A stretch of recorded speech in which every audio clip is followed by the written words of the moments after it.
Jadi nasihat dari anak Papua. Assalamualaikum warahmatullahi wabarakatuh. Shalom, Om Swastiastu, Namo Buddhaya, salam kebajikan. Saya Inspektur Polisi 2 Listra Kogoya, Sarjana Terapan Kepolisian. Saya dinas di Resimen 2 Pasukan Pelopor Bogor. Jabatan hari-hari saya Danton 3 Kompi 4 Batalion B. Saya ingin memberikan motivasi atau semangat buat sapu adik-adik yang sedang melaksanakan tes Akpol, Bintara, Tamtama yang di Papua sekarang. Kakak mau kasih tahu buat kamu kunci kesuksesan atau keberhasilan yang pertama, takut akan Tuhan, rajin ibadah, mau belajar, berlatih, punya semangat, daya juang yang tinggi, pasti kalian dapat hasil yang terbaik. Kakak dari Lanijaya, kakak bisa, kalian juga harus bisa. Semangat! Jangan lupa sekarang tonton ulasan berikut ini.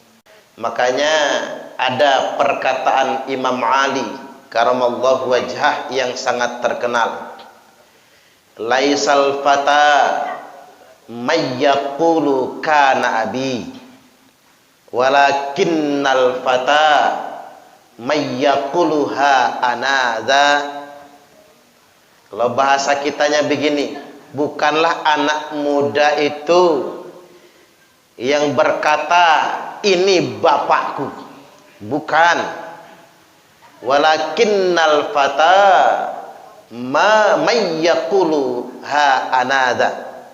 Tetapi pemuda yang sebenarnya adalah yang berkata inilah saya. Jadi maksud perkataan Imam Ali ini jangan bergantung pada nasib katrolan.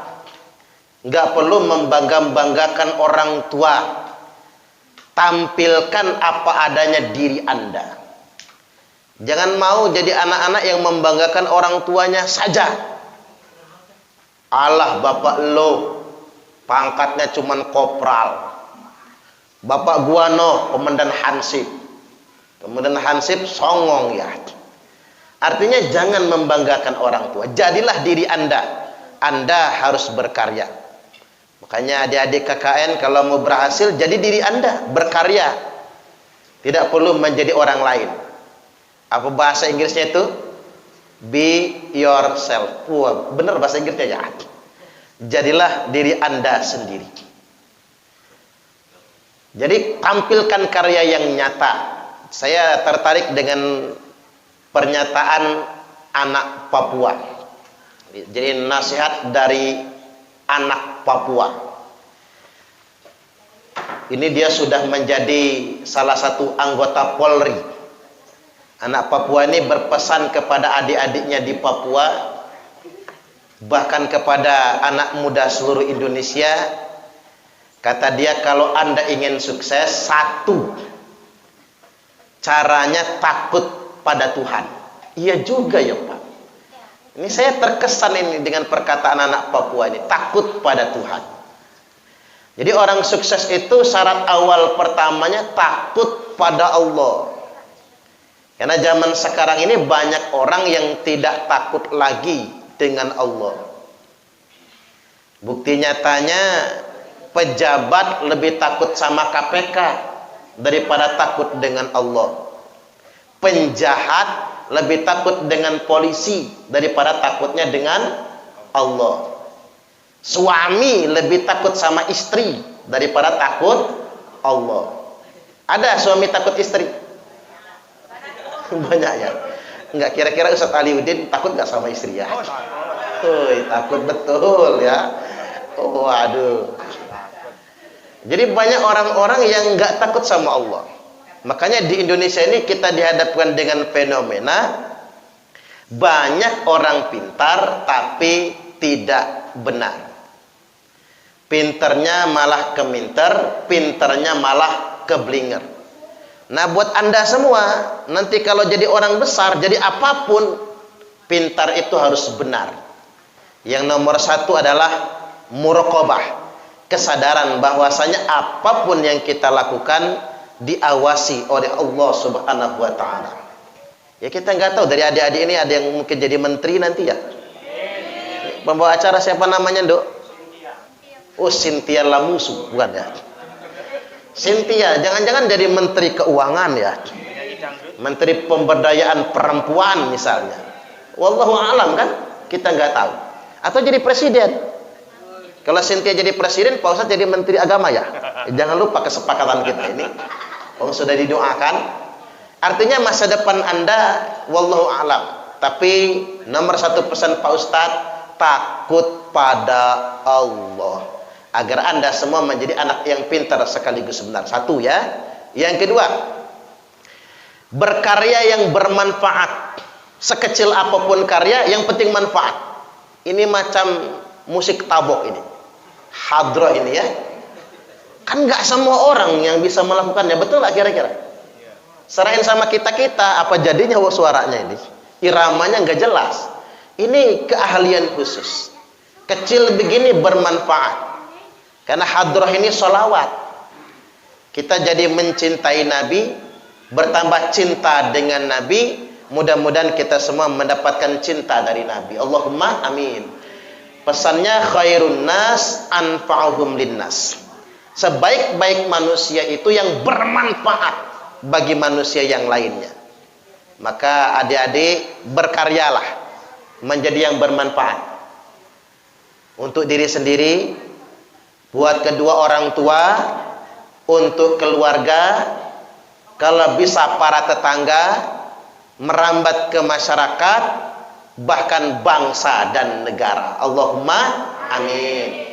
Terus Pak Ustadz ingatkan kepada semua anak muda Indonesia, jangan semuanya pengen jadi PNS. Ya bangkrut dong negara kita.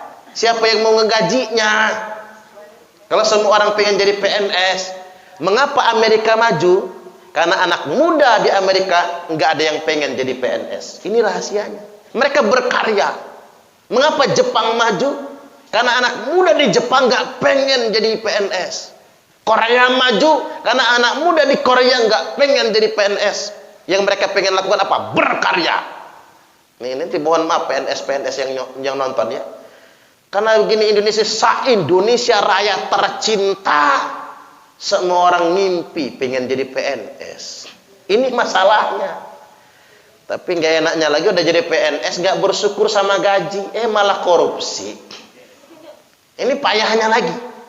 Jadi hidup ini begini, jadi orang yang bermanfaat. Pak Ustadz itu ngambil perumpamaan begini buat adik-adik sekalian dulu nih. Materinya buat anak muda dulu ya, baru buat bapak ibunya nanti. Kalau orang zaman dahulu, nah kamu harus jadi A, B, C, banggakan orang tua. Itu orang tua zaman dulu kuno. Anak dipaksa sesuai dengan keinginannya. Malah songong lagi. Mau jadi apa aja kamu nak, pokoknya jadi ini papa modalin. Pokoknya banggakan keluarga besar. Itu orang tua dulu. Belakangan orang tua berubah karena sudah modern. Nah, papa enggak mau maksa. Terserah kamu mau jadi apa. Yang penting papa yang modalin, papa yang biayain. Tapi itu belum keren. Yang keren itu yang ketiga. Nah, terserah kamu mau jadi apa. Tapi yang penting jujur nak. Wah, ini baru keren namanya. Jadi pedagang jujur. Jadi asisten rumah tangga jujur. Jadi anggota dewan jujur. Jadi menteri jujur. Jadi polisi jujur. Jadi hakim jujur. Jadi ustadz jujur. Tahu jujur enggak? Jujur kacang hijau. Oh itu mah bubur atuh. 2 ya pesan. Ini buat Cynthia juga, kasih tahu teman-temannya. Yang nomor 3, pesan Pak Ustadz, berbakti kepada orang tua. Anda tidak akan pernah sukses kalau tidak berbakti kepada orang tua. Ridha Allah fi ridhal walidain. Ridha Allah ada pada ridha kedua orang tua. Orang bijak berkata, perlakukan orang tuamu seperti raja, maka rezekimu pun akan seperti rezeki para raja.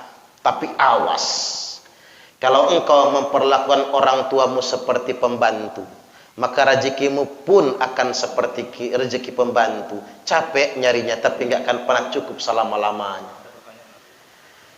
Pak Ustadz pengen tanya, Pernah nggak melihat Allah tersenyum? Pernah nggak lihat Allah tertawa? Nggak pernah ya. Kalau Anda pengen membuat Allah tersenyum, kalau Anda ingin membuat Allah tertawa, buatlah orang tuamu tersenyum, buatlah orang tuamu tertawa, maka sama saja engkau sudah membuat Allah tersenyum dan tertawa. Jadi begitu. Nah, terakhir ini, pokoknya adik-adik, berkaryalah sekecil apapun, walaupun dengan musik tabok ini ya. Berkarya itu indah. Hasil tidak akan mengkhianati proses. Setuju nggak kira-kira? Man jadda wajada. Barang siapa yang bersungguh-sungguh pasti akan mendapatkan hasil. Jadi berkaryalah saja, sekecil apapun karya pasti diridhoi oleh Allah Subhanahu wa taala selama kita semua ikhlas. Allahumma amin. Baik, ini pesan buat anak muda sekali lagi. Laisal fata may yaqulu kana abi walakinnal fata may yaquluha anadha. Bukanlah anak muda yang berkata ini bapakku, membangga-banggakan bapaknya, tapi pemuda yang sebenarnya may yaquluha anadha. Inilah saya, inilah yang saya bisa, inilah karya saya. Sekecil apapun karya, pasti ada manfaatnya di dunia dan ada pahalanya di sisi Allah Ta'ala.